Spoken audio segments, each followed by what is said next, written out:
So how do you feel about the sheriff being over budget $627,000? Well, obviously, it's terrible because that's taxpayer money. And what makes it worse is the second year in a row.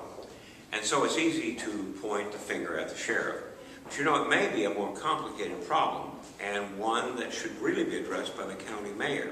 You see, it's, as the newspapers reported it, the sheriff only finds out about his budget situation once every 3 months.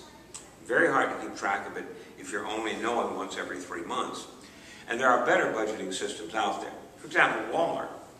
They have an incredible computer system that allows them to track every purchase, a toothbrush, a package of gum.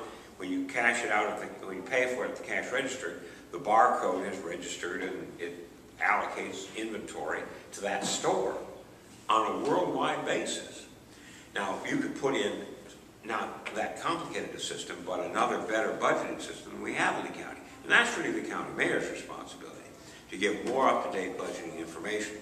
It's possible some laws might have to be changed because the sheriff is a constitutional officer and not directly in county general government. But we need to do something about that. Look, if Walmart kept the books the way Hamilton County kept the books, the only Walmart there would be one store, boarded up and bankrupt in Bentonville, Arkansas.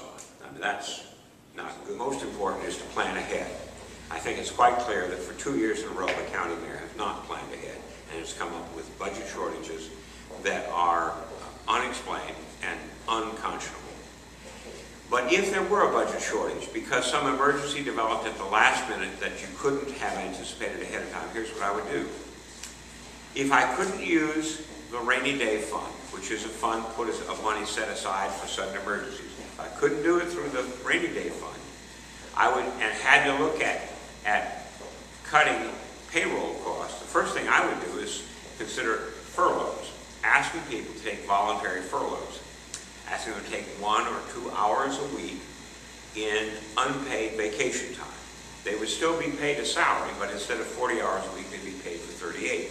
Now, they'd be losing a little bit of money, and everybody would be losing a little bit of money, but no one would have to lose their job altogether. But before I asked anybody to take a furlough, I'd take a cut on my own salary.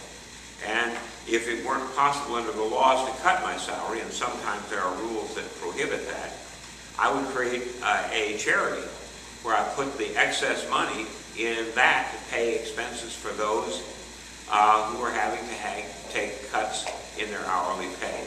That's what I think is What do you feel about the county mayor giving himself a pay raise? Well, I think it's absolutely terrible. Look, a year ago, he laid off 36 people. He called it layoff. They actually were fired. And he said he didn't have any money. But he said if he got some money, he'd bring them back to work. Well, he found some money, but he spent it on a pay raise for himself and other county employees, but he didn't bring those people back to work.